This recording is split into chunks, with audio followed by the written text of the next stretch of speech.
시간이 돼서 슬슬 시작을 해볼까요? 예, 반갑습니다. 김경호 노무사입니다. 반갑습니다. 박수 한번 주시죠. 초연인데. 감사합니다.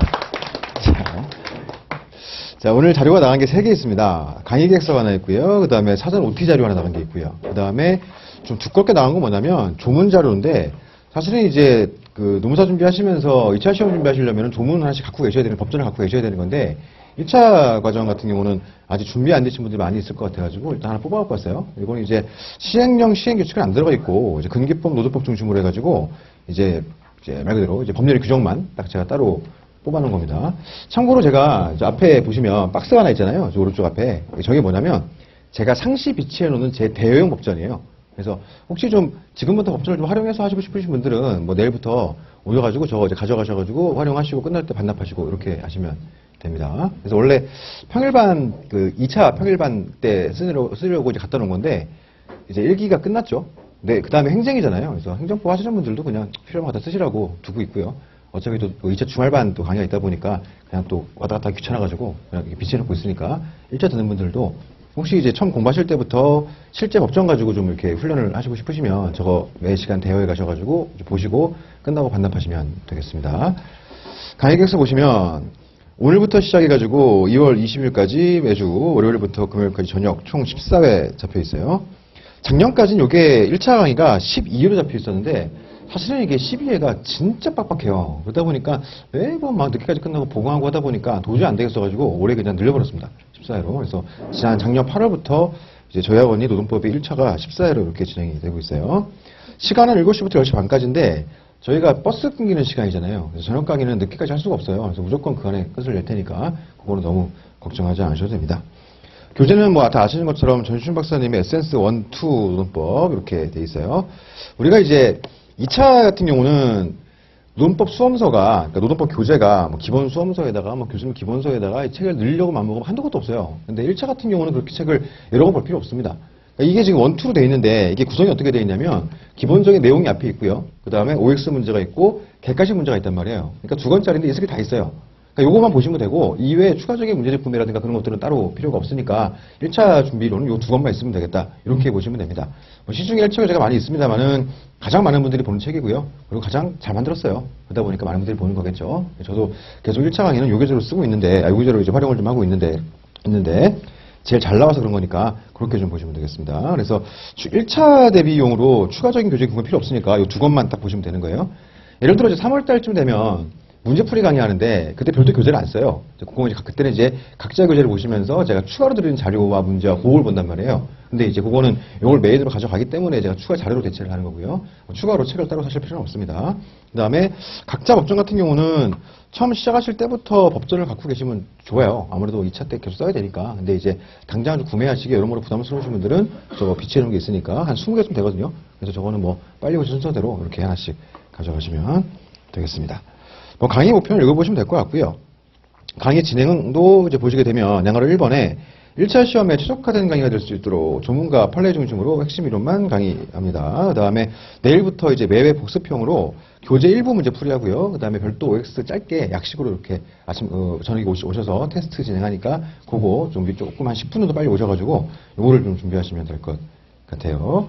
그래서 다음 페이지 보시면 진도표가 있는데 일단은 어지간하면 진도를 맞춰볼 생각이에요. 그래서 제 목표가 14회 되는 날은 좀 실전처럼 모의시험을 한번 봐보면 좋겠다라는 생각을 좀 갖고 있는데 이게 또 만만치가 않습니다. 하다 보면 자꾸 진도가 밀리고 하다 보니까 그래서 작년 8월 기본 강의 같은 경우도 도저히 시간이 안 돼가지고 이거 모의시험은 제가 그냥 자료 드리고 한번 풀어보세요. 그러고서 이제 자료로 대체를 했었거든요. 근데 이번에는 가능하면 맞춰볼 생각인데 제가 이거는 장담을 들 수가 없어요. 가봐야지 합니다. 이게 항상 이제 진도를 맞추려고 노력을 하고 있습니다만은 좀 빡빡한 부분이 있다 보니까 그렇게 좀 감안하시면 되겠습니다.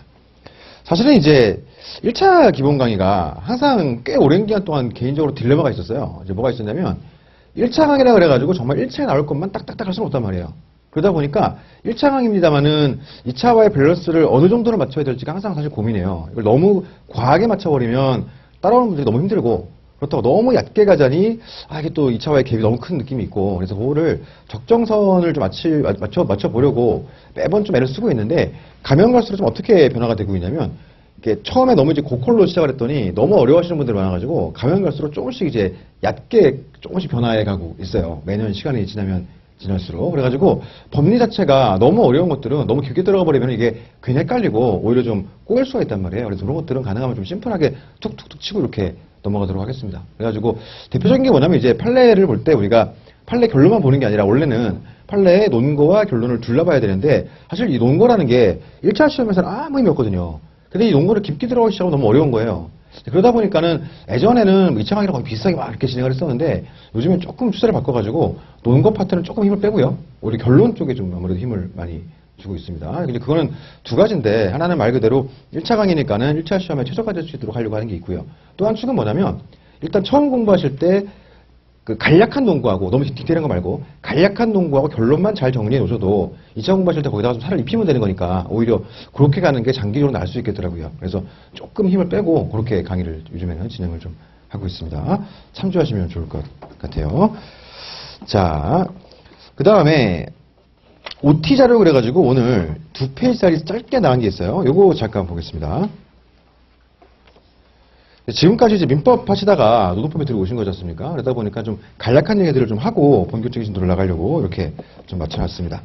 1페이지 보시게 되면 이거는 이제 이 자체가 시험에 나오는 건 아니고 이제 법학 공부를 하기 위한 이제 배경 지식이겠죠. 이제 간략하게 좀 한번 보도록 할게요. 제목을 뭘로 잡아놨냐면 법과 계약 이렇게 잡아놨어요. 왜 그랬냐면 우리가 당사자 간의 법률 관계를 구속하는 뭔가 법적인 효력이 있으려면 둘 중 하나일 거예요. 하나는 관련된 법이 있거나 아니면 내가 그렇게 계약을 했거나 이런 겁니다. 그럼 결국 내가 뭔가 이 사람하고 관계에서 내가 뭔가를 해야 되는데 내가 거기에 구속이 되는 그 근거라는 거는 법이라는 거는 내가 동의한 적 없지만 우리 사회를 뭐 지탱하는 규범이다 보니까 내가 따라하면 되는 거고 계약이라는 건 내가 이렇게 하겠다고 약속을 했으니까 지켜야 되는 거고 다시 말해서 법이라는 거는 내가 동의한 적 없지만 내가 약속한 적 없지만 내가 따라하면 되는 거고 계약은 내가 약속을 했으니까 그에 의해서 따라야 되는 거고 다 두 가지가 있을 거예요. 그러다 보니까 이제 법의 문제하고 계약의 문제를 좀 구분을 하려고 요거를 좀 갖고 와봤어요. 일단 용어를 보시면 첫 번째 줄에 규범돼 있어요. 우리가 이후에 노동법 공부하시다 보면은 뭐 규범적 부분, 뭐 규범적 효력 이런 말이 많이 나와요. 그게 뭔지를 좀 한번 얘기해 보려고 합니다. 일반적 의미에서 규범이라는 거는 읽어보시면 사회 구성원들의 생활 속에서 체계해야 되는 행동 기준이나 규칙을 가리킨다. 규범에는 에티켓, 관습, 종교, 도덕, 법 등이 포함된다 되어 있습니다. 예를 들어서 우리가 이제 종교 활동을 하게 되면 그 단체 내에서는 종교적 규범이 있는 거고 우리가 사회 구성원으로서 사회에서는 일종의 에티켓으로 사회의 규범이 있는 거잖아요. 내가 동의한 적 없지만 내가 따라야만 되는 이 모든 것들을 다 우리는 통칭해서 규범이라고 합니다. 예를 들어서 이제 금연구역을 제외하고는 거기서 담배를 피워도 사실은 법적 제재를 받지는 않는다고요. 근데 금연구역이 아니라 하더라도 소위 이제 길방이라 그러죠. 담배를 피면서 걸어가면 사람들의 눈총을 받고 비난을 받는단 말이죠. 그게 법 위반인 거냐? 그건 아니죠. 하지만 우리가 사회적으로 암묵적으로 동의하고 있는 사회 규범을 위반한 거기 때문에 그렇게 좀 비난을 받을 수가 있게 되는 겁니다. 그럼 이런 다양한 규범 중에서 법적 구속력이 있는 걸 뭐라고 하는 거냐? 그걸 우리가 법규범이라고 한다. 그렇게 보시면 돼요. 그래서 이후에 우리가 사실은 노동법 공부하면서 뭐 종교규범, 사회규범 공부할 필요 없었습니까? 우리가 공부하는 모든 규범은 다 법규범이란 말이죠. 그래서 이후에 공부하실 때 법이라는 개념하고 그 다음에 법규범이라는 개념하고 그냥 규범이라는 개념하고 동일한 개념이다. 이렇게 좀 이해하시면 되겠어요. 그래서 이후에 뭐 규범적 부분이니 규범적 효력이니 뭐 이런 용어가 나오게 되면 그거는 이 공간 내에서의 법률로서의 효력을 얘기하는 거구나. 이렇게 좀 이해하시면 되겠습니다. 자, 그러면 실제로 우리가 법계를 어떻게 구분할 수 있는 거냐. 공부 좀 하신 분들은 다 아시는 건데요. 크게 세계적으로 두 가지로 분류합니다. 하나는 대륙법계라고 하고요. 뭐 독일, 프랑스를 중심으로 하는 또 하나는 이제 영미법계라고 그럽니다. 그러니까 영국, 미국 이런 데들이죠. 그래서 대륙법계는 논리하고 규정 이런 게 되게 민감하고요. 영미법계는 경험하고 이제 기존의 판례 예를 들어 이런 거에 되게 민감해요. 나름 역사적인 이유가 있겠죠. 영국 같은 경우는 본토 침략을 받아본 경험이 없잖아요. 그러다 보니까 그 사람들이 그냥 그 사람들이라고요. 그러다 보니까 우리끼리는 그냥 의뢰에 항상 이렇게 해왔던 거예요. 딱히 뭔가 규정이 없어도 우리는 의뢰에 이렇게 해왔으니까 항상 그렇게 앞으로도 계속 지속이 되는 겁니다. 그러다 보니까 그 사람들은 과거의 경험이라든가 과거의 선례 이런 게 매우 중요한 거고 그에 반해서 유럽 본토 사람들 같은 경우는 계속 이제 지배계층이 바뀌고 얘네가 들어왔다가 뭐 쟤네가 들어왔다가 게르만 들어왔다가 뭐 슬라바 들어왔다가 막 하다 보니까 뭔가 어떤 사람들이 들어오더라도 동의할 수밖에 없는 뭔가 룰이 필요했던 거예요. 그러니까 이 사람들은 뭔가 성문화된 법률이 굉장히 발전된 이런 식으로 발전이 되었던 겁니다. 그럼 우리나라는 어떻게 되는 거냐? 기본적으로는 뭐 일본의 걸 베꼈습니다만은 걔네가 기본 베이스를 그 대륙법계를 타고 가다 보니까 우리도 그렇게 되어 있습니다. 이걸 이제 그 밑에 보시면 법의 종류 그래가지고 성문법, 불문법 그러는데 우리나라 같은 경우는 어쨌든 성문법이 메인이죠.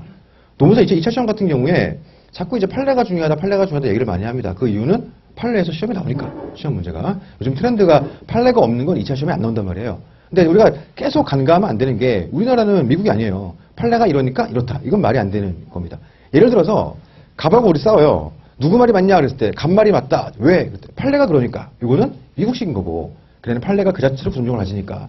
우리는 어떻게 돼야 되는 거냐면 판례가 이러니까가 아니라 법률에 이렇게 규정이 되어 있는데 이게 이렇게 해석이 되니까 우리 법원도 이렇게 따라가고 있는 거. 그러니까 네 말이 맞는 거다. 이런 식으로 들어가야 됩니다. 다시 돌아와 보면 어쨌든 우리가 법학을 공부하실 때 우리나라에서는 가장 1차적으로 보셔야 되는 게 법률의 규정이겠다. 그걸 항상 좀 염두에 두시고 이후에도 법을 계속 공부하셨으면 좋겠습니다.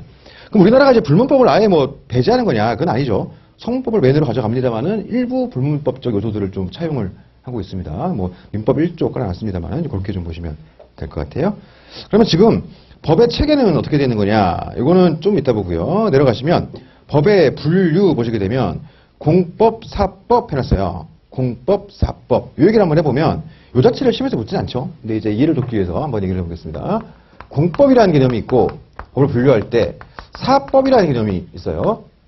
그러니까 이게 발음으로 하면 공법, 사법 이렇게 해야 돼요. 물론 제가 강의할 때 막 사법 이렇게 항상 하지는 않습니다. 사법 이러고 많이 넘어가는데요. 사실은 사법과 사법은 달라요. 사법은 뭐냐면 삼권 분립할 때 그 사법부, 그게 사법이고요. 여기서는 법률의 유형으로서의 법을 얘기하는 거란 말이에요. 그러니까 우리가 사법부 할 때 그 사자는 이 사자를 쓰는 거고요. 여기서의 사자는 사사로울 사자 있잖아요. 사인간의 관계할 때 요 사자를 쓰는 겁니다. 그러니까 일단 구분을 좀 할 수가 있을 것 같아요. 그러면 공법은 뭐고 사법은 뭐냐? 이것도 아카데믹하게 깊이 들어가면 되게 복잡해요. 썰도 되게 많고. 근데 우리가 보통 정리하기로 공법이라는 건 국가와 사인 간의 관계를 기울이는 걸 공법이라고 보통 이야기를 하고요. 대표적으로 뭐 행정법이라든가 형법이라든가 이런 게 있을 수가 있습니다. 그에 반해 사법은 말 그대로 사인과 사인 간의 관계를 기울이는 겁니다. 대표적인 게 우리 얼마 전에 공부했던 민법이죠. 그러면은 노동법은 공법으로 분류할 것이냐 사법으로 분류할 것이냐 사실은 둘 다 있어요. 노동법은. 그러니까는 사용자와 근로자 간의 1대1 관계도 직접 규율하지만 국가가 직접 개입해가지고 예컨대 뭐 처벌도 하고 그 다음에 노사관계 개입해가지고 조정도 해주고 이런 것들이 있습니다. 그래서 우리가 공법적 영역과 사법적 영역을 모두 갖춘 새로운 영역을 뭐라 부르냐면 이걸 우리가 사회법이다. 보통 이렇게 부릅니다. 대표적으로 노동법이 있고요. 뭐 경제법 이런 것도 같은 맥락이겠죠. 그래서 우리가 개념 보실 때 이게 이런 거구나. 이 정도로 좀 이해하시면 되겠어요.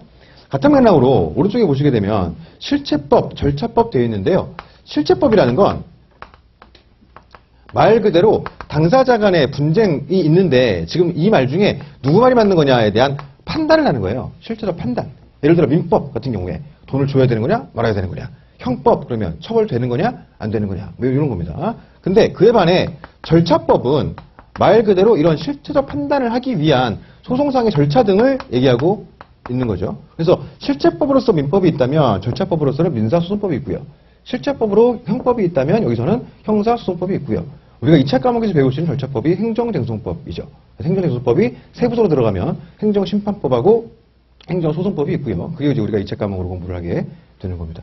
그럼 노동법은 어떠냐? 마찬가지예요. 둘 다 있습니다. 임금을 줘야 되는지 말아야 되는지에 대한 실질적 판단도 법률로 할 수 있지만 예컨대 이제 해고됐을 때 어떻게 할 것이냐 노동위원회를 통한 구제신청 시스템이라든가 이런 것들을 또 절차를 디테일하게 규정하고 있어요. 노동법은 둘 다 있다. 이 정도로 보시면 되겠어요. 그래서 법학 처음 보시는 분들을 위해서 간략하게 좀 얘기를 좀 하고 있습니다. 그 다음에 그 밑에 보시게 되면 법과 계약의 차이 되어 있는데요. 뭐겠어요? 심플하죠. 내가 동의한 적이 있냐 없냐 그런 겁니다. 내가 동의했으니까 따르는 거냐. 내가 동의한 적이 없어도 따라야만 되는 거냐. 여기서 이제 오게 되는 거예요. 그래서 법률 깔끔하죠. 법이죠. 그 다음에 당사자는 계약 깔끔하죠. 계약이에요. 예를 들어 근로계약 그냥 계약입니다. 근데 노동법 영역에서는 좀 애매한 것들이 있어요. 어떤 게 애매하냐면 예를 들어서 회사의 규정 그리고 우리가 법에서는 취업규칙이라고 얘기를 해요. 그러니까 이제 사회적 용어로는 뭐 사규, 회사 규정 뭐 이렇게 부르는 건데 우리 법에서는 근로기준법에서는 그거를 취업규칙 이렇게 부르거든요. 그럼 취업규칙이라는 건 도대체 법인 거냐 계약인 거냐 애매한 부분이 있습니다. 뭐 세부적인 내용들은 나중에 보시겠습니다만은 뭐 이런 거죠. 예를 들어서 내가 입사할 때 이 규정에 내가 동의하고 들어왔으니까 계약이냐 혹은 내가 입사할 때 내 의사에 관계없이 어차피 우리 회사를 규정하고 규율하고 있으니까 난 따를 수밖에 없었다. 이거 법이냐? 이런 식의 논란이 좀 있을 수가 있어요. 그런 것들은 이제 그 해당 파트에서 세부적으로 좀 보시면 될 것 같습니다. 그럼 이게 법인지 계약인 따지는 논의의 실익은 뭐가 있을까요? 가장 큰 논의의 실익은 변경 절차 때문에 그래요. 그러니까 예를 들어서 이게 계약이 불가하다면 나와의 1대1 관계를 통해서 변경할 수 있을 것 같습니까? 근데 이게 이 특정 단체 그 집단을 규율하는 법률적 성격을 가진다면 이 구성원들의 집단적 의결 절차가 필요할 거예요. 우리가 국회에서 법률 개정을 위해서 의결하듯이 그런 차이가 좀 있어요. 세부적인 건 또 뒤에 또 계속 나옵니다. 좀 감을 잡아드리려고 이런 얘기들을 좀 시작을 하고 있어요. 조금 올라가시면 법의 체계 그래가지고 헌법이 있고 법률이 있고 그 밑에 법규 명령으로서 대통령령과 고용노동부령이 있다. 이 얘기를 좀 하고 있습니다. 다 아시는 걸 텐데요. 짧게 한번 해보면 이런 겁니다. 법치주의 국가인 대한민국에서 우리나라를 운영하는 가장 큰 규범이 가장 상위에 헌법이 있죠. 가장 상위 규범으로 헌법이 있습니다. 우리나라의 어떤 정치인들의 정치 행위도 예를 들어 대통령의 통치 행위도 헌법을 위반될 수는 없죠. 그리고 우리나라의 어떠한 법률도 헌법에 위반될 수는 없겠죠. 그런 것들은 이제 헌법재판소에서 요즘에 많이 예를 좀 쓰고 있는데 헌법재판소에서 위헌 문제가 분명히 불거지게 될 거고요. 이런 헌법상 내용 중에서 우리가 수험에서 봐줘야 되는 가장 기본적인 게 두 가지가 있어요. 헌법상 기본권 파트에서 헌법 제32조에 있는 근로의 권리하고 그 다음 헌법 제33조에 있는 이른바 노동 3권하고 노동법에서는 헌법에서 봐야 되는 꼭 두 가지 규정이 다 이 정도입니다. 32조의 근로의 권리, 개별 근로자와 사용자와의 관계에서 근로자가 일을 하는 건 그냥 돈을 벌기 위함이 아니라 헌법상 권리를 행사하는 거다. 이런 측면일 거고요. 그 다음에 근로자들이 구성한 노동조합이라는 단체하고 사용자하고 집단적으로 뭔가 이야기를 나누고 하다 안 됐을 때 파업을 할 수 있고 그리고 힘의 실력 행사를 통해서 뭔가 집단적 협약을 체결하고 그걸 단체 협약이라고 하죠. 단체 협약을 체결하고 이런 것들은 다 헌법에서 보장하는 기본권이겠구나. 이렇게 생각하면 되겠어요. 그러면은 이런 식의 헌법상 가치를 실현하기 위해서 그 하위에 세부적으로 구체적으로 보장을 해주라고 법률을 만들죠. 법률을 만듭니다. 그게 예를 들어서 대표적으로는 32조의 근로의 권리를 보장하는 대표적인 법률이 이제 근로기준법인데요. 이걸 우리가 통칭해가지고 사용자와 근로자의 1대1 관계를 규율하니까 이걸 우리가 개별적 근로관계 법규 이렇게 보통 부릅니다. 그 다음에 노동조합이라는 단체와 사용자 간의 집단적 관계를 디테일하게 규율하는 이런 것들을 우리가 통칭해가지고 집단적 노사관계 법규 이렇게 불러요. 대표적인 게 노동조합 및 노동관계조정법이죠. 근데 이제 이런 식의 법률의 기준들만 가지고는 더 뭐랄까요 좀 디테일한 얘기들을 할 수가 없지 않습니까? 그러니까 위임을 해주고 하위 규범으로 이렇게 넘겨주고 있는 거죠. 그걸 우리가 그 대통령령 내지 그 더 밑으로 들어가게 되면은 우리 노동법 하는 거니까 고용노동부령 이런 식으로 들어가게 되는 거예요. 다른 말로는 그 밑에 있는 거를 시행령이라고 하고 또 그 밑에 있는 걸 시행규칙이라고 그러죠. 자, 그러면 헌법 같은 경우는 어디서 개정을 하는 거냐, 어디서 만들고 어디서 개정을 하는 거냐, 이거는 국민들의 의사가 중요하다 보니까 국민투표로 하도록 하고 있죠. 그에 반해 법률 같은 경우는 국회에서 하잖아요. 그렇죠? 국민들의 위임을 받은 대표자들이 이제 국회에서 이렇게 의결을 해가지고 개정 등을 하고 있고요. 시행령 같은 경우는 대통령하고 이제 각 국무위원들 들어온 국무회의에서 만들고 개정을 하고요. 시행규칙은 각 부처에서 하는 거죠. 예를 들어 우리 같은 경우는 우리 노동법의 시행규칙은 노동부령이니까 고용노동부 내에서 이렇게 절차를 좀 취하고 있습니다. 그리고 나면 마지막에 노동법 체계에서의 구제 종류 되어 있는데요. 이거 이따가 교재를 보면서 좀 다시 좀 얘기를 하도록 할게요. 다음 페이지 보시면 이 페이지에 공인노무사 1차 노동법 시험 과목 되어 있어요. 노동법 1 그러면 총 14개 법률이 있습니다. 이 모든 게 다 개별적 근로관계 법규예요. 그래서 우리가 노동법 1은 헌법 32조에서 규정하고 있는 근로의 권리를 구체화시킨 법률들을 공부하는 거구나 이렇게 보시면 되고요. 노동법 2는 다 이름만 들어도 좀 느낌이 오죠. 노동조합 및 노동관계조정법 이러면서 뭔가 좀 집단적 느낌이 확 나지 않습니까? 그래서 노동법 2 같은 경우는 헌법 33조에 근거한 집단적 노사관계 법규가 우리의 시험 범위가 되는 거예요. 그래서 이거를 실제 노동관계의 두 축이 개별법적 측면과 집단법적 측면이 있다 보니까 헌법도 그렇고 법률도 그렇고 실제 시험 과목을 이렇게 1, 2로 나눠서 해놓은 겁니다. 예전에는 2차도 노동법이 2과목이었어요. 저 공부할 때는 사실은 지금보다 한 과목이 적었습니다. 왜 그랬냐면 그 당시는 필수 과목이 노동법 1, 2차 볼 때요. 노동법 2, 그 다음에 인사관리까지가 필수였고요. 지금 우리가 필수를 보고 있는 행정정수법이 선택으로 빠져 있었어요. 그러니까 저는 선택을 등승으로 했었거든요. 그러니까 실제로 저는 지금 공부하는 분들을 위해서는 한 과목 덜 공부한 거죠. 게이드 이런 거요. 날로 먹었습니다. 좀 시험 빨리 봐가지고. 근데 그게 이제 어느 순간 원투를 합치면서 대신 배점을 150점으로 좀 높여놨고요. 2차에서. 그러니까 옛날에 200이었는데 그게 150으로 준 거죠. 대신에 이제 행정이 필수로 들어오고 선택 과목에 민소가 추가로 들어오고 이렇게 좀 변경이 되기는 했었습니다. 참고로 이렇게 보면 될 것 같아요. 그러면 우리가 지금 시험 과목이 노동법 1이 총 14개 법률이고 노동법 2도 5개인데요. 이걸 어떻게 밸런스를 좀 맞춰야 되는 거냐. 이걸 좀 말씀을 드려보면 우리가 뭔가 이제 시험 관련된 규정에 이런 식의 룰이 있는 건 아닌데 어떻게 하다 보니까 어느 순간 좀 맞춰졌어요, 이게. 어떻게 되어 있냐면 노동법 1에서는 총 25문제죠. 노동법 1. 다 이제 각각 25문제씩 푸는 거였습니까? 그래서 우리가 5과목 125문제를 125분에 푸는 거잖아요. 노동법 1이 있고 노동법 2가 있는데 노동법 1은 쉽게 얘기하면 가장 대표적인 법률은 맨 앞에 있는 거 근로기준법이죠. 근로기준법에서 10문제가 나와요. 15문제가 나와요, 여기서. 15문제가. 15문제가 나오고 플러스 각 법률당 한 문제씩 이렇게 됩니다. 왜냐면 10개니까. 그렇죠? 그래서 요거 10개랑 그 다음에 근기법 해가지고 총 11개죠. 이제 아까 숫자를 잘못 얘기한 것 같은데 총 11개니까 10문제 해가지고 이렇게 돼 있어요. 그 다음에 노동법 2 같은 경우는 가장 메인 법률이 노동조합 및 노동행정조법이에요. 저게 메인 과목입니다. 그래서 줄여서 그냥 노조법에서 쉽게 얘기하면 21문제가 나오고요. 그 다음에 각 법률에서 한 문제씩 이렇게 나오게 돼 있어요. 그러다 보니까 공부하시기에는 아무래도 근로기준법이 노동조합법보다는 쉬워요, 이게. 왜 쉬우냐면 뭔가 듣다 보면 이해가 되는 거죠. 왜냐면 난 많이 봤거든. 예를 들어 우리 부모님들이 월급 받는 것도 받고, 그렇죠? 주변에서 이렇게 해고 당하는 것도 받고, 뭐 휴가 쓰는 것도 받고, 나디는 일이 나온단 말이에요. 근데 그에 반해서 노조법은 이게 와닿지가 않는 거예요. 그러니까 예를 들어서 노동조합을 실제로 그 안에서든 상대방으로든 경험해보지 않은 분들은 이게 되게 책 속에서 보는 뜬구름 얘기들이 될 수 있는 겁니다. 그러니까 예를 들어서 직장생활 하셨다 하더라도 실제 노조를 상대해보지 않고 이렇게 하시다 보면은 아무래도 되게 좀 이렇게 좀 뜬구름 얘기가 될 수가 있어요. 그래서 공부하시기는 아무래도 근기법이 얘보다는 훨씬 쉬워요. 그래서 다들 좀 어려워하시는 게 여기서 하고 따라가다가 여기 딱 들어갈 순간 헉 하는 경우가 되게 많습니다. 근데 실제로 점수는 오히려 노트가 잘 나와요. 왜 그러냐면 얘네 때문에 그래요. 얘네 때문에. 기타 법령이 10개나 나오잖아요. 너무 많다고. 그러다 보니까 실제 점수는 2가 잘 나옵니다. 그런 것들이 있어요. 그러면은 이 추가 법률 10개, 여기서는 4개인데요. 이 14개 법률들을 어떻게 볼 거냐. 사실은 이거를 진짜 마음 잡고 보려고 마음먹으면 한도 끝도 없습니다. 이거 감당이 안 돼요, 이거는. 너무 많아서. 양이 어마어마해요. 예를 들어 뭐 산업안전보건법 이런 거는 법 규정 이만큼이에요. 이거 감당할 수가 없는 수준이란 말이에요. 그러다 보니까 우리가 어쩔 수 없이 조금 찍어서 봐야 되는 흐름이 있기는 있어요. 그리고 지금까지는 그렇게 좀 찍어봐도 특별히 문제는 안 됐습니다. 어차피 우리가 이거 100점 맞으려고 하는 거 아니잖아요. 뭐 한두 개 틀어도 된다고. 그러다 보니까 조금 그거 감수하고 뭐 찍어서 말할 수도 있는 거고. 그렇죠. 그거 감수하고 이제 좀 확 줄여버리면 비교적 할만합니다. 그래서 그런 것들은 제가 이제 해당 파트 들어가면 확 줄일 수 있도록 체크를 좀 이렇게 해드릴 거예요. 그래서 기타 법률 들어가시게 되면은 이 10개 법률과 밑에 4개 법률을 디테일하게 꼼꼼하게 다 하나 이런 게 아니에요. 그렇게 할 이유도 없고 시험에 나오지도 않고 시험에 나오는 것 중심으로 이렇게 체계를 좀 잡아드리는 그런 형식으로 들어가고요. 기본적인 메인 강의 진행은 근기법하고 노조법을 중심으로 진행하겠다. 이렇게 좀 생각하시면 됩니다.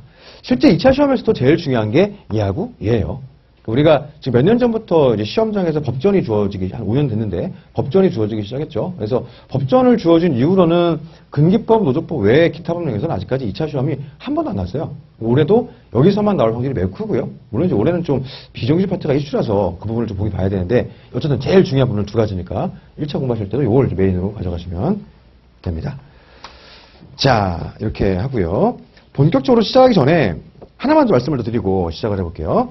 우리가 아시는 것처럼 총 125문제를 125분 동안 풉니다. 그럼 이게 주의하실 게 그냥 직관적으로 생각을 해보면 1분당 한 문제를 풀면 되겠구나 이 생각할 수도 있는데요. 그럼 큰일 납니다. 떨어져요. 왜냐하면 일단 막힌 시간이 좀 있고요. 그 다음에 특히 우리가 모든 과목을 골고루 잘하지 않는다고요. 취약한 과목이 있죠. 아무래도 평균적으로 가장 어려워하는 과목이 민법이고요. 그 다음이 사보인 것 같은데 그 다음이 경영학인 것 같고 노동법은 상대적으로 좀 쉬운 편이에요. 다른 과목들에 비해서. 노동법은 이제 2차가 헬이지 1차는 할만해요. 생각보다. 그러다 보니까 그렇게 하시면 안 되고 가장 좀 쉽다고 볼 수 있는 노동법 영역에서 최대한 점수를 잡아놓고 최대한 시간을 세이브해야 이게 다른 문제가 발생하지 않을 수가 있어요. 그래가지고 보통 이론상 보게 되면 노동법이 50문제니까 그냥 50분 생각할 수 있는데 실제로는 한 30분 정도의 마킹을 해가지고 여기서 한 20분 정도 세이브를 해가지고 그거를 좀 부족한 과목으로 이렇게 좀 분산을 시켜야 되는 거가 있으니까 이후에 문제풀이 연습하실 때는 가능하면 좀 빨리빨리 푸시는 걸 연습을 하시는 게 좋을 것 같고요. 그 다음에 점수 같은 경우도 목표를 너무 과도하게 안 잡아도 돼요. 그냥 원, 투 합쳐가지고 평균 한 80점 이상? 이 정도만 잡아줘도 사실은 크게 문제 안 됩니다.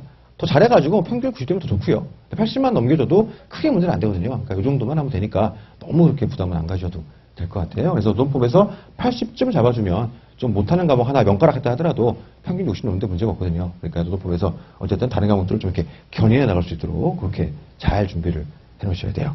특히 노동법은 어차피 공부 잘 해놓으면 2차 가서도 또 보잖아요. 그러니까 이거 열심히 공부한다고 아까운 게 아니라고요.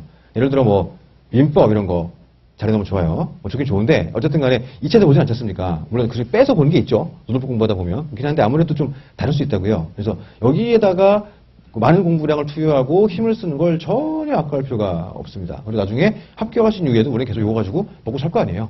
그러니까 기한 공부하실 때 꼼꼼하게 잘 좀 하셔가지고 이렇게 하셨으면 좋겠어요. 그럼 우리가 뭐를 공부할 거냐 이 얘기를 한번 해보면 사실은 성문법주의를 택하고 있는 우리나라에서 법학은 해석학이고 논리학일 수밖에 없어요. 왜냐하면 모든 건 다 법에 있으니까. 그렇지 않습니까? 그래서 기본적으로 법 규정이 있는 거예요. 법 규정이 있으면 법 규정이 있는 대로 그냥 하면 됩니다. 사실은 법에 규정이 있으니까 분쟁이 발생하면 안 돼. 법대로 하면 되는 거니까. 근데 뭔가 똑같은 법률을 두고도 얘는 이렇게 얘기하고 쟤는 저렇게 얘기하잖아요. 그러니까 법원 가서 한번 판단 받아보자 라고 싸우기 시작하면서 그게 소송이 걸리고 판례가 형성되는 거죠. 왜냐하면 모든 법률들은 법률의 규정을 통해서 디테일한 모든 것들을 규정할 수가 없어요. 그러니까 기본적으로 법률은 일반성, 추상성을 띌 수밖에 없습니다. 그러다 보니까 결국 우리는 이거를 해석을 해야죠. 예를 들어서 나중에 보실 건데 근로기준법 23조에서는 한번 찾아볼까요? 그냥 말 나온 김에 예를 들어서 오늘 조문자로 나온 게 있죠. 근로기준법 23조 한번 보시면 페이지로 5페이지예요. 참고로 한번 보죠. 23조 해고 등에 제한되어 있습니다. 1항 사용자는 근로자에게 정당한 이유 없이 해고, 휴직, 정직, 전직, 감봉급 밖의 징벌을 하지 못한다 되어 있어요. 그러니까 사용자의 해고의 실체적 사유를 제한하는 규정은 딱 이거밖에 없어요. 정당한 이유 없이 해고를 하지 못한다. 그러면 우리가 사용자가 근로자를 해고했을 때 이게 부당해고인지를 판단을 해야 되는데 정당한 이유, 이 말만 가지고는 판단할 수가 없는 거예요. 그러니까 세부적으로 들어가게 되면 이거는 굉장히 논란이 발생될 수밖에 없겠죠. 결국 이거는 해석론을 통해서 이 법률의 수상성을 보완해줄 수밖에 없는 겁니다. 그러다 보니까 똑같은 법률의 규정이 있어도 그에 대해서 해석상 논란이 발생하겠죠. 여기서 발생되는 해석론을 우리가 학설이라고 하죠. 그리고 모든 학설, 모든 해석론은 다 논거가 있고 결론이 있어요. 예를 들어서 법에 이렇게 되어 있는데 내가 생각할 때 이거는 A로 해석을 해야 되는 거예요. 누가 물어봅니다. 그게 왜 A로 해석되니? 그들이 뭐 그냥 내 마음이야. 이러면 안 되는 거 아니에요. 뭔가 논거가 있어야 되겠지. 논리학이니까. 그래서 항상 이거는 논거와 결론이 있고요. 그래서 다양한 해석론 중에서 뭔가 실제 재판에 들어갔을 때 판례로 형성되는 무언가가 있을 거예요. 이걸 이제 우리가 판례라고 하죠. 판례도 마찬가지로 그냥 이렇게 하는 게 맞으니까 이런 게 아니잖아요. 논거가 있고 결론이 있을 거예요. 그래서 여기도 마찬가지로 논거하고 결론을 공부하게 됩니다. 그래서 이런 것들을 가지고 답안을 구성하는 게 이제 2차 시험 우리 답안지가 되는 거고요. 근데 여기서 1차에서 빼는 거는 학설 필요 없죠. 완전히 날려버립니다. 왜냐하면 학설은 객관식 문제로 낼 수가 없어요.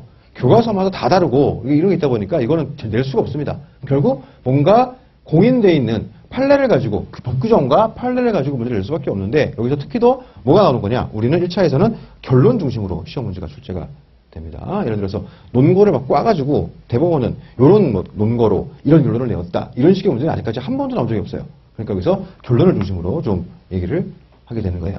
그래서 우리가 지금 1차 그 강의를 들으시면서 어떤 걸 공부할 거냐면 법규정을 일단 좀 꼼꼼하게 볼 생각이고요. 그 다음에 판례의 결론을 좀 중점적으로 볼 생각입니다. 그리고 판례 논거를 살짝 조금 얹을 생각이에요. 그래서 요거를 탄탄하게 잡아놓으시면 나중에 2차 공부하실 때도 굉장히 도움이 되는 기본적인 베이스를 좀 쌓아줄 수 있을 겁니다. 실제로 우리가 노동법 입문을 2차 코스를 통해 입문하는 분들이 많다 보니까 어떤 오류를 많이 범하냐면 답안 쓰실 때 가장 기본적인 법률의 규정을 잘 모르는 거예요. 의외로. 잘 답안을 쓰지도 않고 판례만 드립떠여가지고 막 이렇게 쓴 경우들이 있는데 사실은 판례가 나온 이유가 있다고요. 왜 그럴까요? 법률의 규정이 애매하게 돼 있으니까. 해석을 하다 보니까 이렇게 나오게 되는 거죠. 그럼 우리는 파악해야 되는 게 여기서 어떤 부분 때문에 논란이 발생했느냐. 그래서 논란이 발생되었을 때 판례는 어떤 입장을 취했고 논거는 무엇이냐. 이런 것들을 좀 유기적 관련성을 가져가면서 공부를 하셔야 되는 거니까 그거를 한번 중심으로 꼼꼼하게 봤으면 좋겠습니다. 교재 들어가시죠. 오늘은 노동법 1만 볼 겁니다.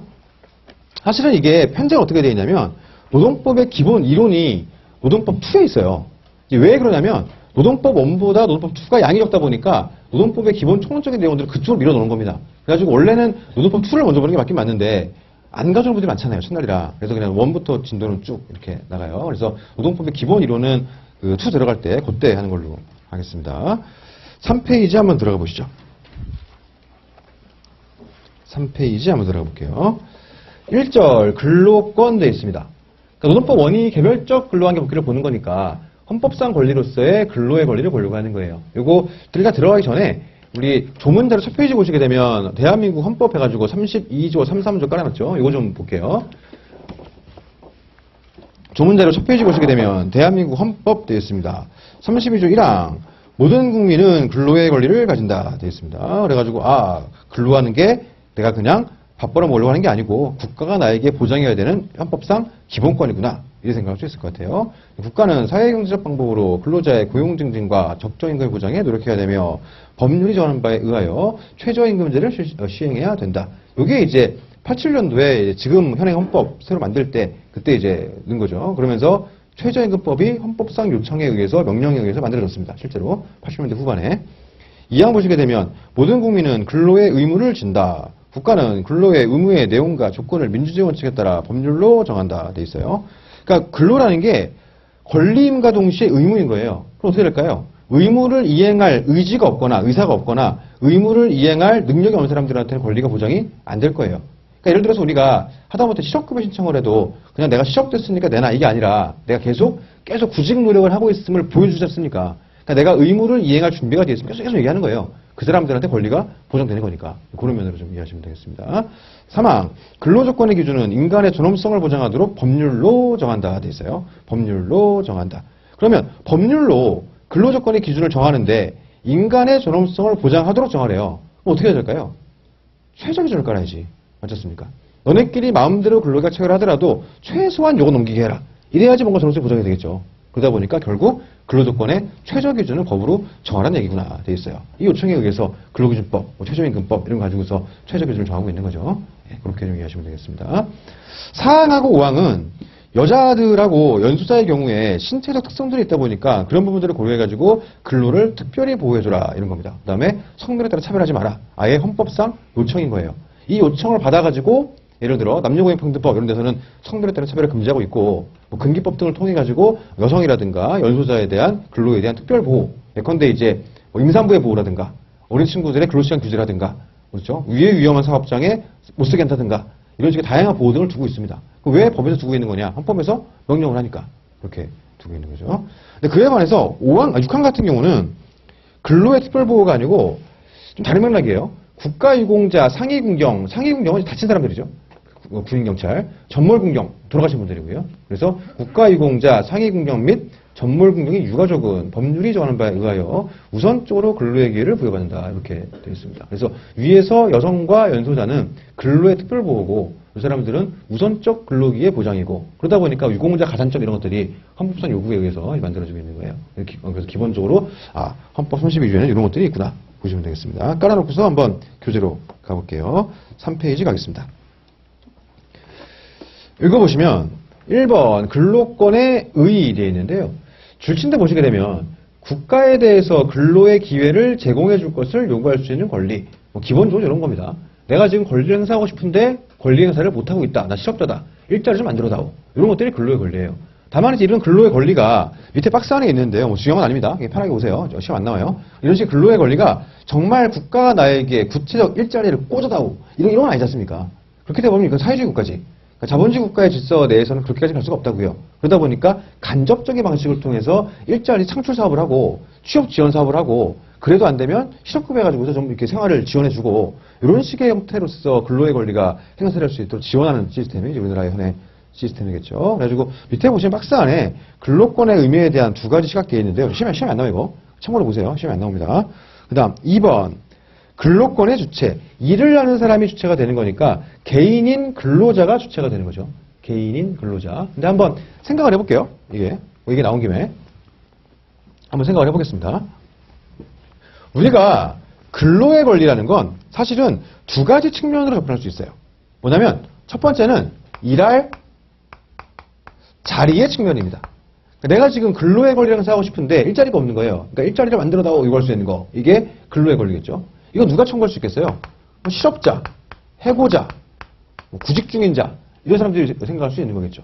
두 번째로 근로의 권리는 뭐냐면 내가 지금 일을 하고 있는 건 내가 국가가 헌법을 통해 그러니까 헌법이 국가에게 국민들에게 보장해 주라고 요청하고 명령하고 있는 나의 권리를 지금 행사하고 있단 말이에요. 그러니까 국가가 이거를 잘 보호해 줘야지.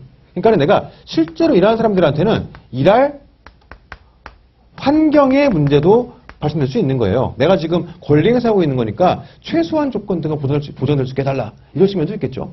결국 이거는 누가 누리는 거예요? 취업자가 누리는 거죠. 결국 의무를 행사할 의사와 능력이 있는 국민들이 근로의 권리의 주체가 되는 거니까 취업의 의사와 능력이 있는 취업자 내지 실업자 이런 사람들이 이제 근로의 권리 주체로서 인정될 수 있을 겁니다. 그래서 여기서 얘기하는 근로자라는 거는 이런 의미로서의 개념으로 이해하면 될 거예요. 노동조합은 노조가 일하는 건 아니잖아요. 그 노동조합은 당연히 주체가 안 되는 거죠.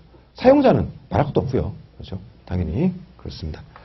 그럼 동그라미 2번 보시게 되면 근로권의 법적 성질 되어 있는데요. 1번 학설태도 지워버리세요. 안 나옵니다. 넘어가겠습니다. 시험 안 나와요. 학설은. 네, 넘어갈게요. 그리고 실제로 이게 중요한 학설도 아니에요. 네, 2차에서도 넘어가겠습니다. 2번 보시게 되면 판례 태도 되어 있죠. 이제 그 제목을 보시면 반가로 1번이 일할 자리에 관한 권리 그래가지고 생존권 돼 있고 반가로 2번이 일할 환경에 관한 권리 돼 있어요. 여기는 생존권과 자유권 성격을 모두 가지고 되어 있습니다. 이게 뭔 소리냐면 헌법에 규정되어 있는 기본권에 대한 분류법은 되게 다양한데 우리 수업용으로 딱 두 개로 분류할 수 있어요. 하나가 자유권이고 하나가 생존권이에요. 그러니까 자유권은 뭐냐면 국가가 방해하면 안 돼 이런 겁니다. 예를 들어서 양심의 자유 이런 거. 이런 것들은 국가가 그냥 방해하면 안 되는 거예요. 냅둬야 되는 겁니다. 그러니까 자유권이라는 건 국가가 방해하면 안 되는 사람이라면 누구나 누릴 수 있는 권리 이런 걸로 이해하시면 될 것 같아요. 이런 대로 외국인들이 우리나라 왔다 그래가지고 양심의 자유가 없다. 이게 말도 안 되는 거 아니에요. 그렇죠? 그래서 자유권이라는 거는 사람이라면 누구나 누릴 수 있기 때문에 국가가 냅둬야 되는 이런 식의 권리겠구나. 그럼 자유권은 외국인도 인정이 될 수 있겠죠. 그에 반해 생존권은 뭐냐면 생존권을 다른 말로 우리가 사회권 이렇게도 부르는데요. 사회권, 생존권 같은 말이에요. 이건 뭐냐면 그냥 냅두는 데 그치는 게 아니라 국가가 적극적 입법을 통해서 적극적으로 보호해줘야 되는 이런 식의 권리를 얘기하는 겁니다. 좀 다른 맥락이긴 한데 외국인이 우리나라 왔다 그래가지고 헌법상 기본권인 참정권 이런 걸 보존할 필요 없지 않습니까? 그렇죠? 그래가지고 자유권적 측면을 뛰어넘어 사회권, 생존권의 영역으로 들어가게 되면 그거는 우리나라 국민들만 보호를 받게 되는 거예요. 그러면 생각을 해보자고요. 일할 자리에 관한 권리와 환경에 관한 권리로서의 근로의 권리가 있는데 근로의 권리는 기본적으로 자유권이겠어요? 생존권이겠어요? 당연히 생존권이죠. 근로의 권리는 국가가 냅두면 되는 게 아니에요. 뭔가 법률을 통해서 최저 기준을 깔아주고 사용자에게 제재를 가하고 그래야만 이게 보장이 되는 거라고요. 그러니까 기본 성격은 당연히 이거는 생존권입니다. 그래서 거기에만 주목하게 되면 외국인은 근로권의 주체가 안 되는 거예요. 그러면 또 이상하죠. 왜 그렇습니까? 외국인이라 그래가지고 우리나라 와서 지금 일하고 있는데 노동법에 의한 보호를 못 받는다. 그건 맞지 않단 말이에요. 그러다 보니까 헌법재판소가 어떻게 이걸 이해를 하냐면 두 개를 나눠가지고 둘 다 기본적으로 둘 다 생존권인데 얘도 생존권이고 얘도 생존권인데 국가가 적극적으로 보장해야 되는 다만 자리 말고 환경에 관한 권리는 자유권적 측면도 아울러 가지고 있다. 그러니까 외국인도 여기는 주체성 인정이 되는 거예요. 그러니까 예를 들어서 외국인이 우리나라에서 일하다가 잘 안 된 거예요. 그러니까 나에게 막 취업 지원 사업을 해달라. 안 되는 거죠. 근데 외국인이 우리나라 와서 일을 하면 거기에 대해서는 보호가 들어갈 수 있겠죠. 심지어 불법 체류 외국인이라 하더라도 보호는 가능한 겁니다. 물론 그런 게 있겠죠. 출입국 관계 법령에 의해서 잡아가는 부분이 있고 노동법에 의해서 보호가 되는 부분이 있는데 이거는 양 법률의 입법 목적이 다르기 때문이에요. 그러니까 출입국 관계 법령에 의해서 취업 허가 받지 취업 자격이 없는 외국인에게 외국인의 취업을 금지하는 게 이미 제공된 근로에 대해서까지 아무런 보호를 해주지 않겠다. 이런 취지는 아닐 거지 않습니까? 그러다 보니까 여기에 의한 제재와 여기에 의한 보호는 별개의 문제입니다. 그러니까 예를 들어 불법 체류 외국인이 이러다가 다친 거예요. 산재네. 그럼 산재 승인 신청 받아가지고 승인 신청 해가지고 병원에 입원할 수 있어요. 근데 문제가 뭘까요? 출입국 관리소에서 잡으러 오죠. 그게 문제인 거고. 같은 맥락으로 불법 체류 외국인이라 하더라도 임금 체불 내면 노동부에 신고할 수 있어요. 도와달라고. 그럼 어떤 문제 발생합니까? 신고해가지고 감독관이 오라고 하니까 갔더니 숨어 있어. 출입국 관리소 직원들이 잡혀가고. 거기 몇 년 전에도 한번 기사 나와가지고 한번 문제가 됐던 그런 것들인데. 아무튼 양 법률의 규율 대상이 다르기 때문에 취업이 제한된다, 금지된다 하더라도 그건 그거고 어쨌든 제공된 근로에 대해서는 보호가 들어갈 수 있겠죠. 그렇게 이해하면 되겠어요. 그래서 조금 주의하실 게 일할 환경에 관한 권리는 그냥 순수 자유권이 아니에요. 메인은 생존권인데 자유권적 성격도 가지는 거죠. 둘 다 있는 겁니다. 그것만 조금 주의하시고 가면 되겠습니다. 동그라미 3번. 근로권의 내용 해가지고 이건 뭐 한번 읽어보시면 다 이해할 수 있을 거예요. 예, 줄침 부분 중심으로 한번 읽어보세요. 특별한 건 없어가지고요. 방금 지금까지 쭉 얘기했던 그런 얘기들이 이어서 나가고 있는 겁니다. 다음 페이지 가시면 2번 파생적 내용 되어 있는데요. 요거는 문제가 뭐냐면요. 반가로 1번이 32조 1항 후문인데 32조 1항 전문이 모든 국민은 근로의 권리를 가진다 했죠. 그것만 툭 떼면 하나도 안 어려운데 후문만 딱 떼놓으면 싶어요. 그러니까 예를 들어서 이렇게 전문을 다 깔아놓지 않고 중간만 떼는 거예요.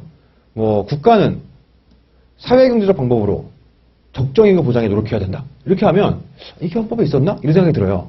그래가지고 이거는 뭐냐면 헌법 32조의 내용 중에 일부만 툭 떼서 냈을 때도 헷갈리지 않도록 그렇게 좀 눈에 발라놔야 됩니다. 이거 다시 한번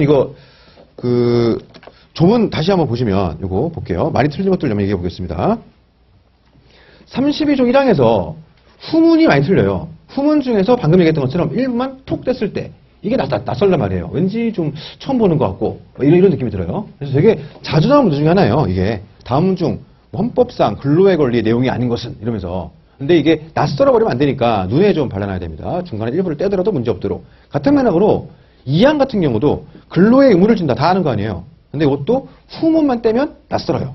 앞을 빼버리고 그냥 지문에 국가는 근로의 의무와 내용과 조건을 민주주의 원칙에 따라서 법률을 정한다. 그럼 이게 맞는 말 같긴 한데 이런 게 있었나? 이런 생각이 들어요. 요거 좀 문제 안 되도록 그거 좀 조심하셔야 되고요. 또 같은 맥락으로 뭘 또 조심하셔야 되냐면 4항하고 5항은 여자와 연소자 근로의 특별보호죠. 6항은 근로기의 우선적 보호고 그거를 꼬는 경우가 있어요. 예를 들어 국가유공자의 근로는 특별한 보호를 받는다. 틀린 거죠. 국가유공자는 근로기회의 우선적 기회를 부여받게 되는 거지 근로 자체가 특별보호를 받지는 않아요. 예를 들어서 여성은 우선적으로 근로의 기회를 부여받는다. 틀린 거죠. 그래서 그거 두 개를 꼬는 거 조금 주의하시고요. 종종 나옵니다. 자, 그리고 교재에는 없는데 하나만 추가해보면 이런 것도 있을 수가 있어요. 몇 년 전에 헌법재판소에서 헌법 불합치 받아가지고 이제 좀 날아간 게 있는데요. 이게 뭐냐면 이 보시면 지금 6항이 책에서는 반가로 5번이죠. 국가유공자 등의 근로기회에 보장돼 있어가지고 국가유공자 상위군경 및 전몰군경이에요. 전몰군경이 유가족이에요. 보게 되면 이게 국가유공자가 있고요. 상위군경이 있고 전몰군경에 유가족 이렇게 되어 있습니다. 예전에는 이거를 어떻게 해석했냐면 이 유가족이 전몰군경뿐만 아니라 얘네 모두를 꾸미는 거로 해석을 했었어요. 그러니까 옛날에 어떻게 해석했냐면 유공자 플러스 유공자의 유가족, 상위군경 플러스 상위군경의 유가족, 그 다음 전몰군경의 유가족. 왜냐면 돌아가신 분들은 근로를 할 수가 없으니까 전몰군경의 유가족 이렇게 해석을 했는데 그렇게 하다 보니까 이 유가족이 너무 많은 거예요. 그러니까 유공자도 너무 많은데 유가족까지 해버리니까 너무 많은 거죠. 그러니까 옛날에 어떤 문제 있었습니까? 공무원시험 보려고 그러면 100점인데 떨어져. 예를 들어서 가산점이 많이 붙다 보니까 이런 문제가 있단 말이에요. 그래가지고 일반 국민들의 공무담의권을 너무 지나치게 침해한다 그래가지고 이게 헌법 불합치를 받게 됐고요. 지금은 그래서 어떻게 해석하냐면 유공자 끝, 상위군경 끝, 그 다음에 유가족은 얘만 이런 식으로 보통 해석을 합니다. 뭐 참고로 이렇게까지는 시험이 잘 안 나오는데 이거 한번 보시면 될 것 같아요. 자, 넘어가겠습니다. 6페이지 보시게 되면 2절 근로기준법에 의 돼 있어요. 요거 시험에 안 나와요. 자, 읽어보세요. 예, 한번 쭉 읽어보시면 되겠습니다. 그 다음에 7페이지 보시게 되면 3절 근로기준법에 실효성 확보돼 있어요. 이건 뭐냐면 지금 근로기준법은 그냥 둔다 그래가지고 실효성이 있는 게 아니에요. 뭔가 준수가 잘 될 수 있도록 뭔가 장치를 가야 되겠죠. 그러니까 세상에서 제일 위험한 게 개인의 착한 마음, 선의, 뭐 의지, 열정 여기에 모든 걸 기대는 거 너무 위험하단 말이에요. 왜냐면 사람들은 그렇게 착하지 않기 때문에. 그래서 뭔가 이렇게 할 수밖에 없는 시스템을 만들어놔야 돼요. 그것이 제도든 사회 문화든 뭔가 필요합니다. 어쨌든 간에 우리 법은 지금 근로기준법이 실효성을 확보될 수 있도록 다양한 장치를 좀 구비를 해놓고 있어요. 그렇죠? 이게 없으면 이게 준수가 안 되니까. 그러면 어떤 식의 장치를 구비하고 있는 거냐 하나씩 보시게 되면 동그라미 1번 감독 행정을 통한 실효성 확보를 해가지고요. 1번 보시게 되면 근로감독관 제도를 통한 감독 행정이에요. 이게 뭐냐면 근로감독관들은 노동부 공무원이에요. 근데 노동부 공무원인 근로감독관한테 굉장히 다양한 권한을 주고 있습니다. 좀 이따 말씀드릴 건데요. 쉽게 말하면 이 사람들은 경찰이에요, 경찰. 무슨 말인지 좀 이따 다시 말씀을 드리겠습니다. 자, 그 다음에 2번 사용자 및 근로자의 보고 출석 의무 13조에 있는데요. 근로기준법. 장관, 위원회 또는 감독관 요구가 있으면 지체 없이 와야 된다. 그 의무를 부과하는 것도 나와서 조사를 강제할 수 있도록 그렇게 두고 있는 거고요. 동그라미 2번 벌칙을 통한 실효성 확보되어 있어요. 이건 뭐냐면 처벌조항이에요. 처벌조항. 그래서 기본적으로 처벌조항이 없으면 안 지킬 수 있죠. 그래서 지키는 것을 강제하기 위해서 처벌조항을 두고 있습니다. 그래서 1번 보시면 위반 행위자에 대한 벌칙이 일단 있고요. 그래서 이거는 이제 뭐 형사처벌의 경우도 있고 과태료의 경우도 있는데 등기법은 형사처벌 규정이 되게 많아요. 그래서 처벌조항을 두고 있고요. 두 번째로 양벌 규정을 해가지고 사업주가 행위자가 아닌데도 사업주를 처벌하는 경우가 있어요. 어떤 경우냐면 밑에 보시면 사업주가 위반 행위를 방지하기 위해서 해당 업무에 관해서 상당한 주의와 감독을 계획을 하지 아니한 경우에는 그렇지 않다 돼 있어요. 무슨 말이냐면 사업주가 이런 일이 예를 들어서 우리 사업장 내에서의 폭행 이런 게 발생되지 않도록 전혀 무슨 대비를 저는 지체하지 않고 있는 거예요. 오히려 좀 방조하고 자꾸 지나가는 말로 좀 때릴 수 있는 거 아니야? 그래서 지나가고 예를 들어서 그런 경우는 사업주가 때리지 않았지만 같이 벌금형으로 규제를 가할 수도 있겠더라 이런 겁니다. 아무래도 이제 그만큼 너도 벌금은 이제 과태료랑 다르죠. 과태료는 행정처에게 부과하는 거고 벌금은 법원에서 판결하는 이게 전과 남는 이거 범죄예요, 범죄. 그렇습니다. 이게 처벌, 형사처벌이에요. 그러다 보니까 사업주 너도 전과자가 될 수 있으니까 관리 좀 잘해라. 이렇게 좀 하려고 만들어 놓은 겁니다. 3번 반의사 불벌죄인데요. 이게 뭐냐면 보이는 그대로예요. 의사에 반해서 벌할 수 없는 죄입니다. 그러니까 피해자의 의사에 반해서 벌할 수 없는 죄. 이거를 반의사 불벌죄라 그래요. 그러니까 피해자가 가해자에 대한 처벌에서 없음을 밝혀버리면 검사가 기소해도 처벌이 안 돼요. 그거는. 왜냐? 피해자가 처벌의 의사가 없음을 밝혔고 이 죄의 명 자체가 반의사 불벌죄니까. 그러면 얼핏 생각할 때 이거 사업주한테 좋은 것 같잖아요. 근데 이게 왜 실효성 확보냐? 합의 유도 때문에 그래요. 합의 유도. 뭐 무슨 말인지 좀 이따 다시 한번 얘기를 한번 해보도록 하겠습니다. 자, 동그라미 3번. 근로자의 권리의식 고취를 통한 실효성 확보. 이건 뭐냐면 근로자들이 몰라서 당한 경우가 많으니까 근로자들이 잘 알 수 있도록 다양한 장치를 두고 있어요. 예를 들어서 1번 보시게 되면 사용자의 주지 의무 해가지고요. 좀 특이해요. 방금 1번. 사용자는 근기법과 시행령의 요지와 취업 규칙을 자유롭게 열람할 수 있는 장소에 게시하거나 갖춰두어 널리 알려야 된다. 네요. 다시 한번. 근로기준법의 요지, 근로기준법 시행령의 요지, 그리고 취업 규칙. 취업 규칙은 사규죠, 사규. 회사 규정. 요거는 게시비치해라. 이렇게 되는 거예요. 이것도 마찬가지로 두 가지 트릭이 있는데요. 오른쪽에 보시면 단체 협약 X돼 있잖아요. 이 기출이에요, 기출. 사용자는 단체 협약을 게시비치해야 된다. 틀린 겁니다. 사실은 이거는 너무 당연한 게 단체 협약, 줄여서 단협, 이 부르는데요. 단협은 뭐냐면 노동조합과 사용자가 합의한 계약서란 말이에요. 그러면 단협이 보고 싶으면 노조 사무실에 가면 사용자가 협조 안 해줘도 언제든지 볼 수 있잖아요. 그걸 굳이 사용자한테 비치음을 부과하고 그렇게 할 이유가 없단 말이에요. 요게 이제 오답으로 나온 적이 있고요. 그 다음에 이것도 마찬가지로 이렇게 쭉 풀어놓으면 안 틀리는데 시행령의 요지만 딱 떼놓으면 좀 헷갈려요. 그러니까 취업규칙 게시비치 의무 알고 근로기준법은 아는데 근로기준법 시행령도 게시비치해야 된다 그러면은 하는 거예요. 근데 그것도 헷갈리지 않도록 그걸 트릭을 좀 주의하시면 될 것 같습니다. 방금 2번 기숙사에 관한 규정과 기숙사 규칙도 이렇게 해라. 기숙사가 있는 사업장 같은 경우는 이제 그렇게 두고 있습니다. 2번에서 사용자의 근로조건 명시 의무가 있는데요. 이거는 뭐 자세히 뒤에 나오니까 다음에 더 보는 걸로 하고요. 넘어가겠습니다. 그 다음 3번 보시게 되면 근로자의 통보권 행사와 이를 이유로 한 불이익 지급 금지 되어 있어요. 뭐 104조에 있는 건데요. 사용자의 근로기준 법령 위반 사실을 감독관 등에게 통보한 것을 이유로 불리한 처우를 금지한다. 이런 겁니다. 너무 당연한 거죠. 요거 법에서 아예 실효성을 표현할 수 있도록 이런 사람들 불이익 주지 말라고 규정하고 있어요. 예컨대 어떤 거냐면 최근 판례가 하나 있어요. 이게 시험에는 안 나오는데 어떤 판례냐면 택시 기사님이었어요. 이제 근로자죠. 그 회사 택시니까 택시 기사님이 이제 문제의식이 있었던 거예요. 어떤 기사님이 뭐였냐면 콜 기계가 결국은 회사가 영업 잘 되기 위해 하는 건데 왜 콜 임대료를 기사들한테 부과시키느냐. 이걸 볼 때 이상한 거야. 이 돈을 왜 내가 부담하지? 그래 한 달에 막 2만 원 정도 부담하는 것 같더라고요. 이걸 내가 왜 부담하지? 의심이 들었던 거예요. 그래가지고 노동부에 신고를 했어요. 이상하다. 회사가 원래 자기네 돈으로 해야 되는 것 같은데 직원들한테 떠넘기고 있다. 노동부에 신고를 한 거예요. 그랬더니 사장이 해당 기사의 차에서만 콜 기계를 떼버렸어요. 돈 내기 싫으면 안 하면 될 거 아니야. 그러면서 딱 떼버린 겁니다. 그랬더니 이분이 방금 봤던 104조 위반을 이유로 또 고소를 했어요. 이거는 나한테 내가 신고했다고 불이익 주는 거 아니냐. 사용자의 항변. 아니 본인이 돈 내기 싫다는 뗀 건데 뭐가 문제냐. 이런 거고요. 근로자의 주장은 내가 신고해서 불이익 주는 거다. 이게 붙었어요. 그래서 그게 2심 판결에서는 유죄에 났었거든요.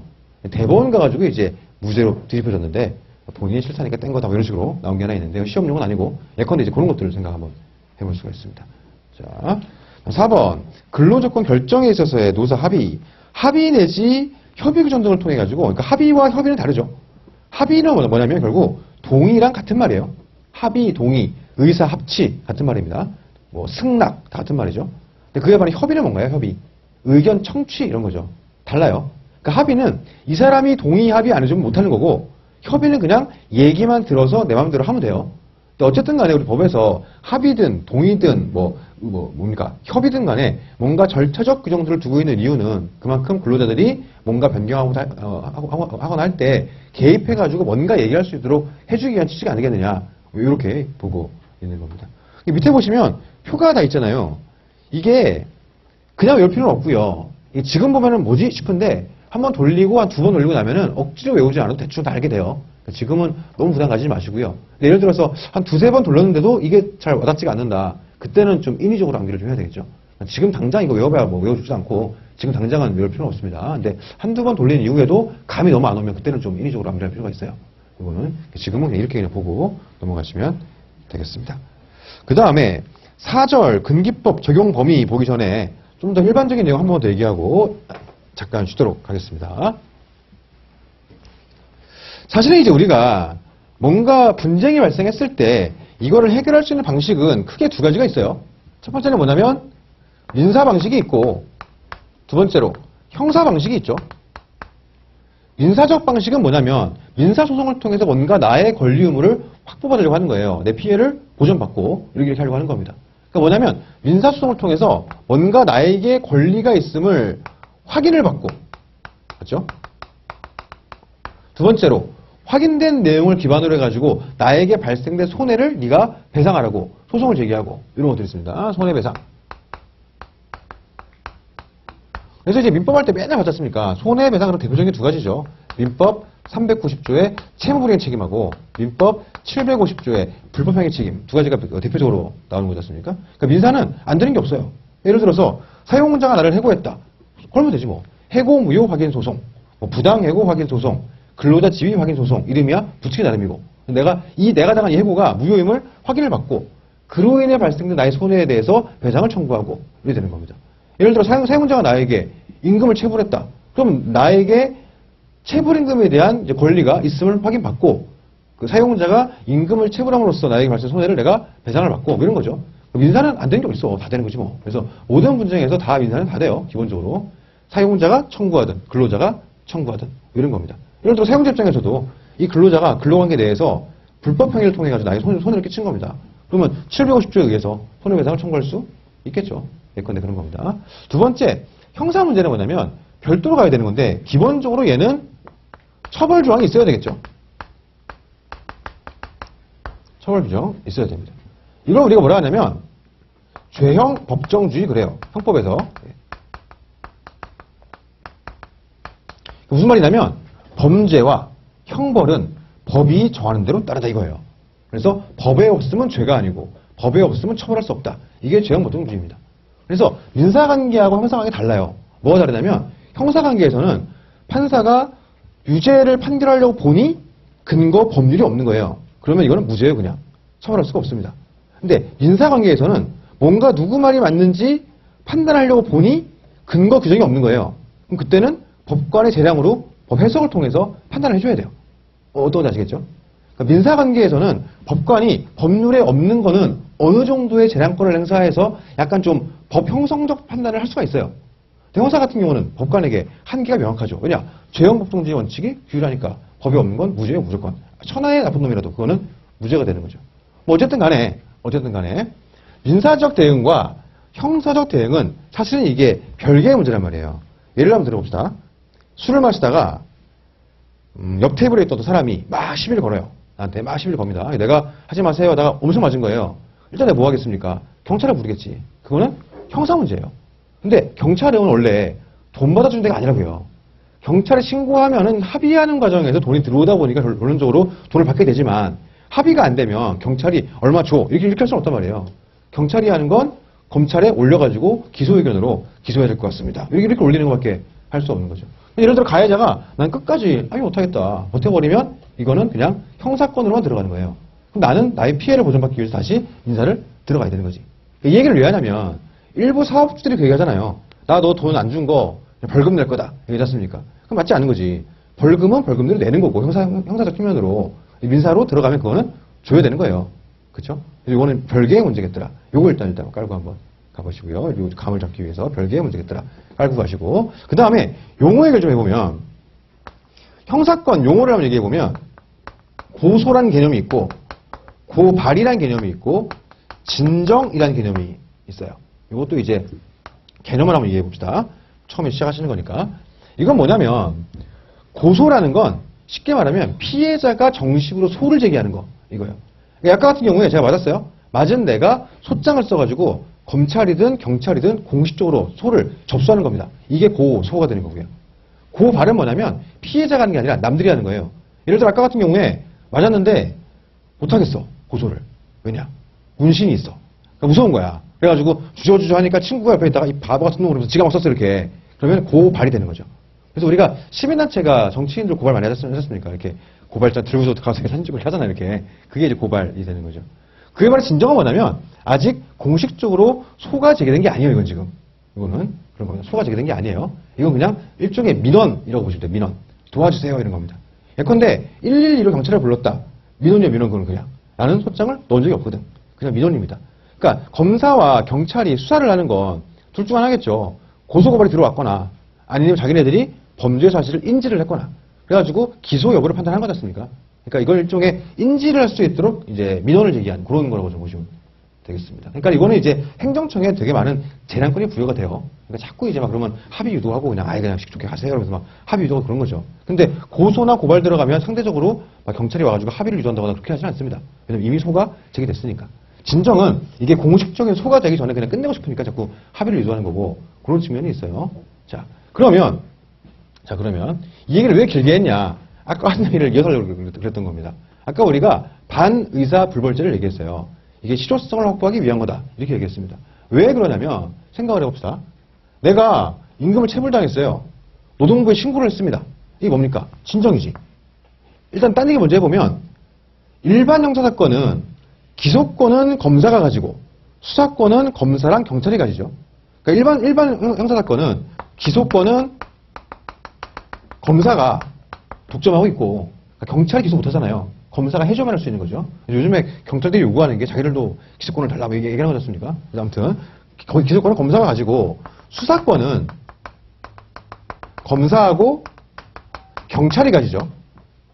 근데 노동사건은 근로감독관이 있잖아요. 아까 뭐라 했나요, 걔네들? 경찰이다 말씀드렸죠. 노동사건은 경찰이 관할하는 게 아니고 근로감독관이 수사권을 가져요. 이런 차이는 좀 있을 수가 있습니다. 그럼 예를 들어서 내가 임금이 체불됐다고 노동부에 신고를 한 거예요. 그러면 진정이겠죠. 그러면은 검사 지휘 받아가지고 근로감독관이 수사를 한다고요. 조서를 쓰고 그러면 사용자 입장에서 네가 나를 노동부에 신고해? 조사받게 만들어? 이러면서 그래 나 벌금 내마 이럴 수 있지 않습니까? 벌금 내마 너 민사소송 한번 해봐라 그러면서 내가 너한테 안 준 게 40만 원인데 40만 원 받기 위해 대법원까지 가보자 이러면서 이렇게 해버리면은 근로자 입장에서 골치 아프다고요 이게. 누가 40만 원 받기 위해 대법원까지 가나. 안 간단 말이죠. 그러니까 오히려 일단 신고한 다음에 꼬드기는 거예요. 내가 처벌의 의사가 없음을 얘기만 해주면 너는 처벌이 되지 않으니까 우리 합의합시다. 뭐 예를 들면 30만 원만 주면 그냥 나 그냥 가만히 있을게. 예를 들면 이렇게 하는 거죠. 그러니까 실제로 우리가 반의사부벌죄가 오히려 얼핏 보기에는 사용자에게 좋은 것 같은데 실제로는 근로자 입장에서 꽤 나쁘지 않은 제도일 수 있어요. 그렇죠? 그런 면에서 좀 얘기를 할 수가 있게 됩니다. 그래서 일반 법률적 대응인 민형사와 마찬가지로 대응과 마찬가지로 노동관계에서도 모든 분쟁의 해결은 기본적으로 민사, 형사 두 가지를 가지고 할 수 있게 될 거예요. 오케이. 그래서 기본 얘기들 한번 쭉 깔아봤습니다. 대신 여기 노동법에는 좀 특이한 게 하나 더 있어요. 특이한 게. 뭐가 있냐면 노동위원회라는 특이한 제도가 있어요. 이거 외울 건 아니고요. 그냥 알게 돼요. 그러니까 외울 건 아니고 얘네가 뭐를 관장하냐면 개별법적 얘기만 해보면 얘네가 이런 걸 해요. 부당해고 등에 대한 판단을 하고요. 부당해고 등에 대해서 이게 부당해고도 아니다 판단하는 기관이에요. 그러니까 일종의 좀 노동심판소 비슷한 그런 느낌입니다. 노동법원은 아니고 노동심판소 비슷한 그런 이제 기능을 하고 있는 거예요. 또 얘네가 뭘 하냐면 노조법 얘기인데요. 노조법상 부당 노동행위, 줄여서 이제 부노 그러는데 노동조합 탄압행위예요. 부당 노동행위에 대해서 얘네가 부노인지 아닌지를 판단을 하고요. 부당 노동행위에 대해서. 그 다음에 또 뭐를 판단하냐면 비정규직에 대해서 차별을 시정하라고 이런 것도 얘네도 판단을 합니다. 이거 왜 둔 거냐면 생각을 해보자고요. 우리가 억울하게 해고를 당했어요. 이런 게 없으면 다 소송을 걸어야죠. 민사로. 심지어 부당해고는 처벌 정도 없어요. 노동부도 못 가. 노동부 가봐야 감독관이 할 수 있는 게 없어요. 처벌적이 없으니까. 그러니까 원래는 있었는데 2007년도에 지워버렸습니다. 그러니까 부당해고, 부당인사발령, 부당징계 이런 거. 예를 들어 얘가 없으면 전부 다 어차피 형사도 안 되니까 노동부도 못 가고 다 민사로 가야 된다고요. 근데 심나 그게. 이미 나 해고 당했는데 나도 일을 해야지. 언제 소송 매달려서 이렇게 하고 있어요. 그러다 보니까는 이렇게 노동위원회라는 행정규제위원회를 만들어가지고 일종의 준사법기관인데요. 이걸 만들어가지고 좀 더 간소하고 빠르게 근로자가 부자가 될 수 있도록 시스템을 만들어 놓은 겁니다. 이건 지금 외울 건 아니고요. 그냥 이런 게 있구나 이러시면 돼요. 왜냐하면 계속 보다 보면 계속 나오니까 이후에 좀 더 감각이 오게 될 겁니다. 예. 첫 시간은 뭐 이 정도로 하는 걸로 하고요. 잠깐 쉬었다가 9페이지 4절부터 들어가도록 하겠습니다.